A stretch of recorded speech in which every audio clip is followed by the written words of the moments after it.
Welcome everyone to the Eye for an Eye channel. The microchip implant is something we've all been covering for years, but it's becoming more and more normalized, and I need to continue to cover it because there's a lot of things that go into this. We've heard of the microchip being used to open doors. They've told people that they can use it to start their car or open their car door, things like that. But eventually, obviously, the mark that'll be inside of people's body, which I believe will be intertwined into their genetic code, into their DNA, with blockchain, will, of course, enable people to buy or sell, like the Bible tells us in the book of Revelation. In Revelation chapter 13, verse 16 through 18, and the second beast required all people, small and great, rich and poor, free and slave, to receive a mark on their right hand or on their forehead, so that no one could buy or sell unless he had the mark, the name of the beast, or the number of its name. Here is a call for wisdom. Let the one who has insight calculate the number of the beast, for it is the number of a man, and that number is 666. So now we're seeing, instead of this, the chip being talked about, and people being like, look, I have a chip, I can turn my TV on, is the bank chip. And I'm about to show you the bank chip. And one of the things that scares me the most about this is that social media, again, is going to be used to implement this on the youth. People on TikTok, for example. I'll show you this guy on TikTok who has this bank chip in his hand. He goes to stores, he goes to vending machines, he scans his hand. Of course, you'll notice on his wrist, he has a pentagram. Oh, is it a star? He's a Dallas Cowboy fan. It's a pentagram. So it's no surprise that this guy has it in him. This new company called Walletmor, it's somewhat new. It's been around for about a year or two.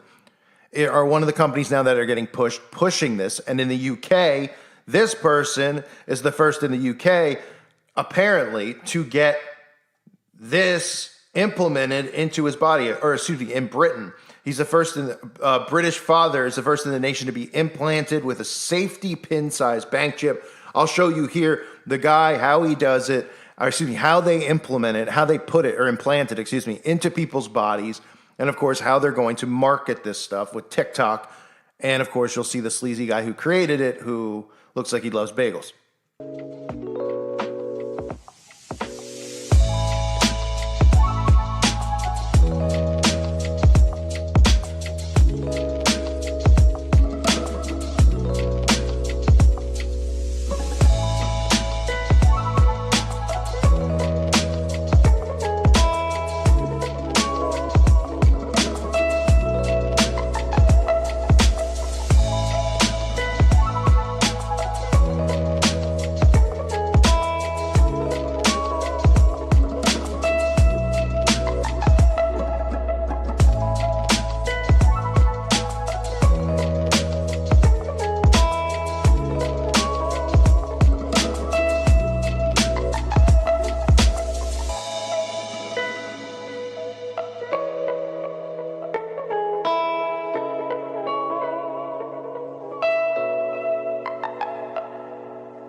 Paying with chip implant at WH Smith. Paying with chip implant at vending machine. With chip implant at Home Bargains. Paying for petrol with chip implant.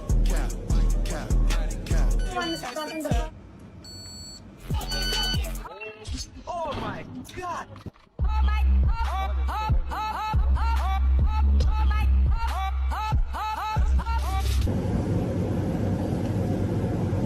Doesn't work?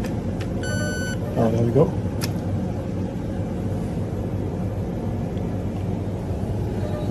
How do you do it? Magic.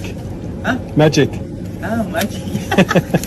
Last time you wrote an actual check or bought something with cash. Swiping and tapping our cards and our apps are not just the easiest way to spend money, they're the safest way, unless, of course, we misplace our phones or our wallets, and then it's a nightmare. It is hard to misplace your hands, however. And soon your hand may be all that you need to buy anything that you can afford and many things that you can't. Because a company called Walletmor is developing a very teeny tiny chip. You see it there in the X-ray? That should creep you out. The chip is like the ones that are found in smart credit cards or debit cards, and the chip gets embedded just under your skin and makes your whole hand a credit card. Joining me now is Wojtek Perota. He's the CEO and founder of Walletmore. Okay, Wojtek, this is so futuristic and out there, but walk me through how it actually works. Hey, so first of all, thanks for having me.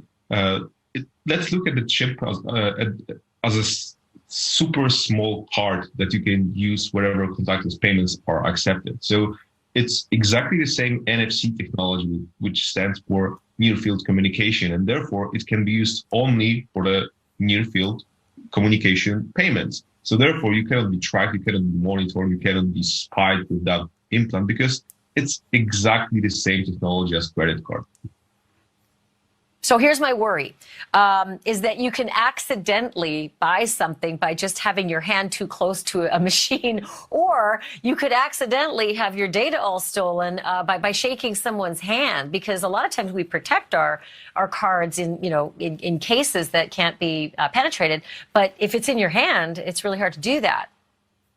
It's not that simple, to be honest. First of all, you cannot lose money when you are shaking hands with anyone, because the implant is the passive tag and it doesn't have any internal source of energy. And therefore, the only option to get the read of that implant is to put it in the near field of terminal. So therefore, the other implant, which is inside of the other person's hand, is not capable of processing information. You need to have that source of energy, and only terminals that you can see at the moment are capable of providing that energy. So that's one thing. The other thing is that you definitely cannot lose your money because of the fact that you tap in a random place. Why? Because the implant is so small compared to the credit card. Normally, of course, when you tap the credit card, the terminal, it gets the read instantly. With the implant, it's a little bit different because you need to be super precise. And therefore, if someone is touching your hand, finding this perfect sweet spot, because that's how we need to look at it, you would realize at least 10 times that something is going on with your hand. So that's Do you have it?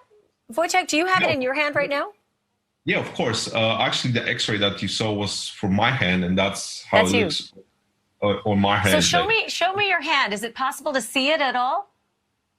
It's just barely standing out, right? Like it looks like maybe a little like a scar. Yeah, as you can see, I'm popping it a little bit.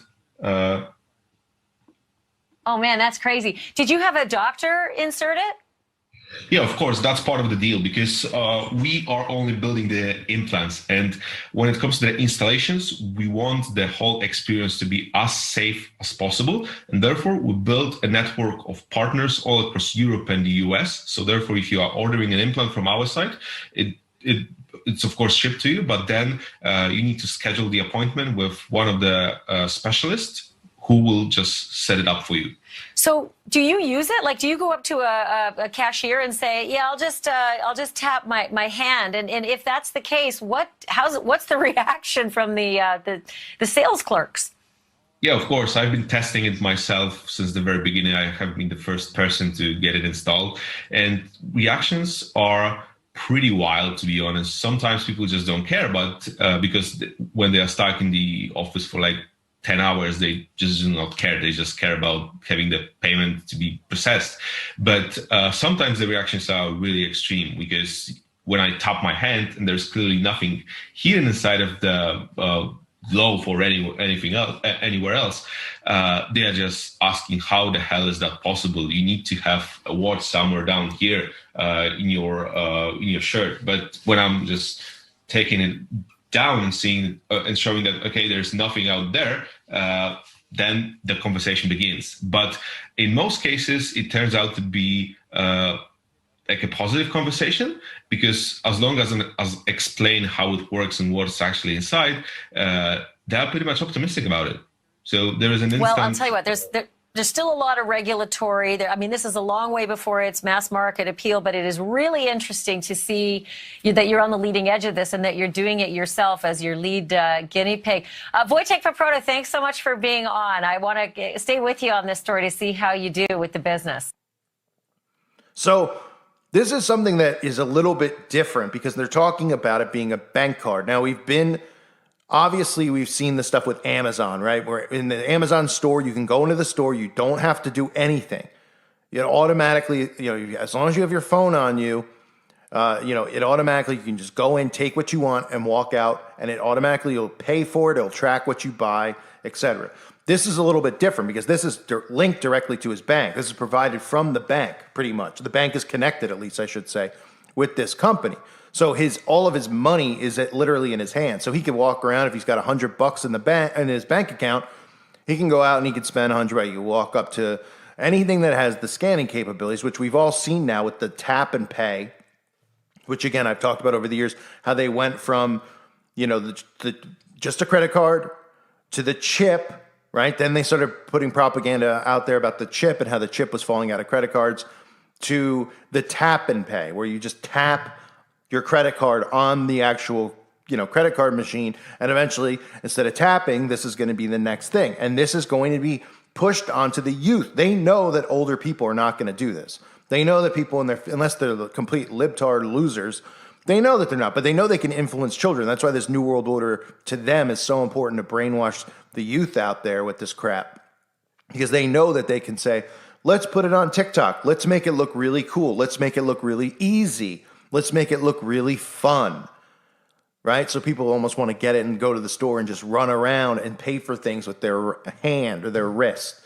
So that's what's frightening about this. And this guy, the British father, who was the first in the nation to be implanted with a safety pin-sized bank chip, goes by the name of Arnie Soes. He paid 350 euros, which is $394, to have the new technology inserted into his hand in Germany. And is this the future of the people, or for the people who don't want to carry a wallet or a purse? And again, that's another way they market it, as if carrying a purse or carrying a wallet is so difficult. Just like the stuff with the Alexa, turning off your light switch it's so difficult. Putting on a CD or putting on an iPod, I should say, and playing your music instead of just telling Alexa, it's so difficult. This is what they're doing to people. They're getting them so dependent on technology to make things easier, but what it's really doing is enslaving them. So it's been reported that in Sweden, 4,000 people have body chips linked to their bank accounts, according to the Daily Mail. And over the years I've covered Sweden, they were probably the first hotspot where a lot of idiots really were just taking this taking this chip and walking around and using it. But now it's spreading. Now it's spreading to different countries. It's going to spread to America. It's going to spread all over. And again, the bank part of it is something that's very key, because they're not going to be able to buy or sell eventually without it being inside of your body. But I believe that the chip itself is, again, another way to prepare people to have it injected, for the most part, into their bodies, because it'll be a part of their bodies. When you have a chip in you, there's still a chance that somebody could cut you open and take the chip out. Well, having it in your DNA code or DNA strand, there ain't any way of getting it out of your body. It's permanent. It's in there. Once it's in, it's in. That's why there's no going back once you take the mark. So I know people have difference of opinion on the mark, but let's be realistic about where we're headed here with digital currency, cashless society, control, carbon footprint, and being able to track every single purchase you make, every single thing that you do. And then eventually, when they wean out cash and they wean out gold, all these things that people think are, people are like, we'll use gold, we'll use silver. All that stuff is going to be eliminated. It's going to be eliminated. You're not going to be able to go to the store to buy food and say, hey, I have a gold bar. Can I buy all this food? They're going to destroy all types of currency so that people have no choice if they want to buy or sell, but to take the mark. But for the time being, people still have, free will, and people can still make decisions, but they need to become aware of these things. And again, TikTok, social influencers are going to be a key for them getting this pushed across. So it's very, very scary. I thank everyone for being here. I hope you're all doing well. God bless you and your families.